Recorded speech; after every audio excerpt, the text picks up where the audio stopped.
There's some things in life you can't forget. For me, one of them is this tree in front of my childhood home. You see, I grew up poor here in Greensboro, the ninth of 10 children. We had no phone, no air conditioning, no car. What we did have was an alcoholic father who beat my mother. Despite all that, he was still my father, someone we counted on. When I was in the 5th grade, my father died. My mother had a choice: kick her feet up and live off the government or get a job. My mom took her 5th grade education and walked across the street and got a job at a university. She cleaned up after other people's children to provide for her own. She told me to dream. She told me with faith and hard work, I could achieve anything. She was so right. History made in the Tar Heel State last night. Who exactly is Lieutenant Governor Mark Robinson? I'm the majority. Mark Robinson, do you swear? I do. I stand before you today as the first black lieutenant governor of North Carolina. Served in the military. I've worked in furniture plants. I've been a general manager for a restaurant chain. And I owned a small business with my wife. As a factory worker, I made good money. Until NAFTA hit. I lost my job not once, but twice. My wife and I have faced these tough times as we work to raise a young family with 2 wonderful children.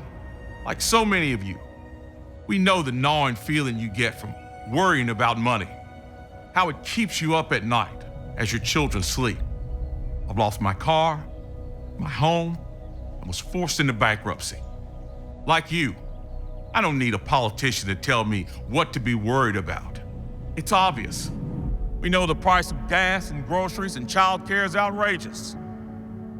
We know too many children can't read on a grade level, that they've been failed by an education bureaucracy that's leaving them unprepared for life once they graduate.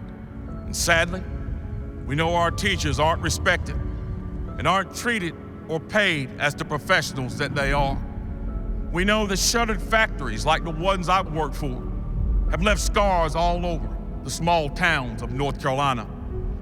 We also know that our police departments are struggling, that they can't fill their ranks because we are demonizing the men and women in blue. North Carolina doesn't need more slick politicians who use work boots and Carhartt jackets as props in TV ads. They're just pretending to be one of us. You see, it doesn't take an Ivy League education to understand the problems we're facing. What it takes is somebody with a backbone and a vision, who cares about serving instead of climbing the political ladder.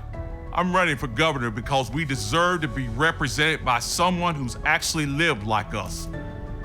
Someone who wants to serve, not rule.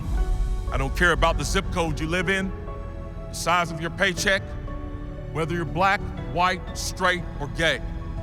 None of those things should determine your future or your child's future. No one should have to choose between paying for medicine or making a trip to the grocery store. And our streets should be safe, and so should our schools. These issues shouldn't be Republican or Democrat issues. They should be the issues that transcend the gridlock of our capital. If history teaches us anything, it's that Americans don't run from trouble. We run towards it. Now it's our time to stand up and make history, so that kids who grew up in uncertainty like I did, that they have a chance to succeed, and that they know that they live in North Carolina, a state where anything is possible. Someday you and I will be gone, and I don't want my family to see a picture of me and wonder why I didn't fight for them. I want my children and grandchildren to know that I did everything I could. That's what I'm fighting for, and that's why I'm running for governor. Will you join me?